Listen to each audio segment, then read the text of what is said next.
నమస్కారం ప్రభుత్వ పథకాల అప్డేట్స్ కోసం మన ఛానల్ని సబ్స్క్రైబ్ చేసుకోండి. వీడియోస్ మాత్రం లైక్ చేస్తూ ఉండండి. ఇక వివరాలకు వెళ్తే ఈ రోజు నుంచి హాస్టళ్లు గురుకులాల్లో అయితే మెనూ అయితే పూర్తిగా మార్చింది తెలంగాణ ప్రభుత్వం. ఇటీవల ఫుడ్ పాయిజనింగ్ కేసుల వల్ల ప్రభుత్వం అయితే కళ్ళు తెరిచి మెనూ బిల్లును కూడా పెంచింది. అదేవిధంగా ప్రాథమిక పాఠశాలలు, హై స్కూళ్ళు, తర్వాత అంగన్వాడీ కేంద్రాలు వీటన్నిటి కూడా మెనూ బిల్లులు పెంచాల్సినటువంటి అవసరం ఉంది.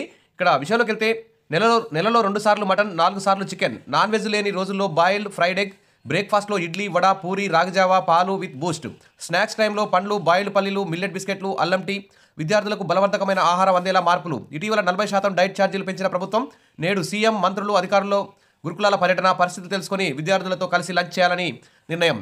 నెలలో 2 సార్లు మటన్, 4 సార్లు చికెన్. ఇయాటి నుంచి హాస్టళ్లు, గురుకులాల్లో కొత్త మెనూ. 8 లక్షల మంది విద్యార్థులకు లబ్ధి. మార్కెట్లో నిత్యావసర సరుకుల ధరలు భారీగా పెరిగినప్పటికీ విద్యార్థులకు డైట్ ఛార్జీలు పెంచకపోవడంతో నాణ్యమైన భోజనం అందించలేని పరిస్థితి నెలకొంది. తెలంగాణ ఏర్పడిన కొత్తలో స్వల్పంగా డైట్ ఛార్జీలు పెంచినప్పటికీ ప్రభుత్వం ఆ తర్వాత పెంచలేదు. కాంగ్రెస్ అధికారంలోకి వచ్చాక ఒకేసారి డైట్ ఛార్జీలను 40% పెంచింది. 3వ క్లాస్ నుంచి 7వ తరగతి వరకు విద్యార్థులకి ఇక్కడ చూస్తే పాత మెనూ బిల్లు 950 రూపాయలు ఉంటే ఇప్పుడు 1330 రూపాయలకు పెంచారు. 8 నుంచి 10వ తరగతి వరకు గతంలో 1100 రూపాయలు ఉంటే ఇప్పుడు 1540 రూపాయలకు పెంచారు. ఇంటర్ పీజీ వాళ్లకు గతంలో 1500 రూపాయలు ఉంటే ఇప్పుడు 2100 పెంచారు. ఇక కాస్మెటిక్ ఛార్జీలు కూడా భారీ ఎత్తున పెంచడం జరిగింది. ప్రతిరోజు వెరైటీ వంటకాలు అందిస్తారు.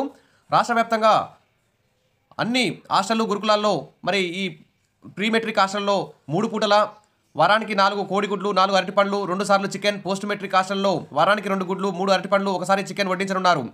మొత్తంగా తల్లిదండ్రులు కూడా ఈరోజు కార్యక్రమానికి హాజరు కావాలని చెప్పి ప్రభుత్వం అయితే కోరుతుంది. ఇక మెనూ చూస్తే పోస్ట్ మెట్రిక్ హాస్టల్లో మెనూ ఇలా ఉంది. సోమవారం ఉదయం పులిహోర, సాంబారు, అరటిపండు, మధ్యాహ్నం రైస్, పాలకూర, పప్పు, రాత్రి రైస్, వెజిటబుల్ కర్రీ, సాంబార్, మజ్జిగ, గుడ్డు. ఇక మంగళవారం ఉదయం కిచిడి పెడతారు, సాంబారు, అరటిపండు, మధ్యాహ్నం రైసు, పాలకూర, పప్పు, రాత్రి రైస్, వెజిటబుల్ కర్రీ, సాంబారు, మజ్జిగ, గుడ్డు. ఇక బుధవారం ఉదయం టమాటా రైస్, సాంబారు, ఇక మధ్యాహ్నం రైస్, వెజిటబుల్ కర్రీ, రాత్రి rice, chicken curry, butter milk, sambar. తర్వాత గురువారం ఉదయం పులిహోర, సాంబారు, అరటిపండు, మధ్యాహ్నం రైస్, పాలకూర, పప్పు, రాత్రి రైస్, వెజిటబుల్ కర్రీ, సాంబారు, మజ్జిగ, గుడ్డు. శుక్రవారం ఉదయం కిచిడి, సాంబారు, మధ్యాహ్నం రైస్, వెజిటబుల్ కర్రీ, రాత్రి రైస్, వెజిటబుల్ కర్రీ, గుడ్డు, మజ్జిగ, సాంబారు. శనివారం ఉదయం జీరా రైస్, సాంబారు, మధ్యాహ్నం రైస్, వెజిటబుల్ కర్రీ, రాత్రి రైస్, పాలకూర, పప్పు, అరటిపండు, మజ్జిగ, సాంబారు.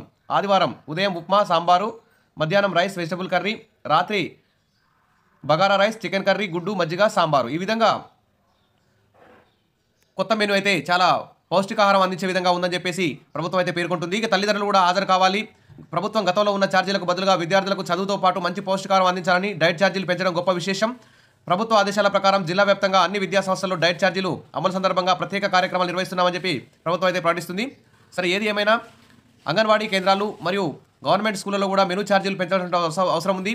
అప్పుడే ఫుడ్ పాయిజన్ కేసులు లేకుండా విద్యార్థులు ఆరోగ్యంగా తయారై మంచిగా చదువుకొని భారతదేశం మరియు ఆంధ్రప్రదేశ్, తెలంగాణ రాష్ట్రం విద్యా రంగంలో ముందుకు పోయే అవకాశం ఉంది. కాబట్టి ప్రభుత్వం ఆ దిశగా అంగన్వాడీ కేంద్రాలు అన్నింటినీ మెస్ బిల్లు పెంచాలని చెప్పి కోరుతున్నాం.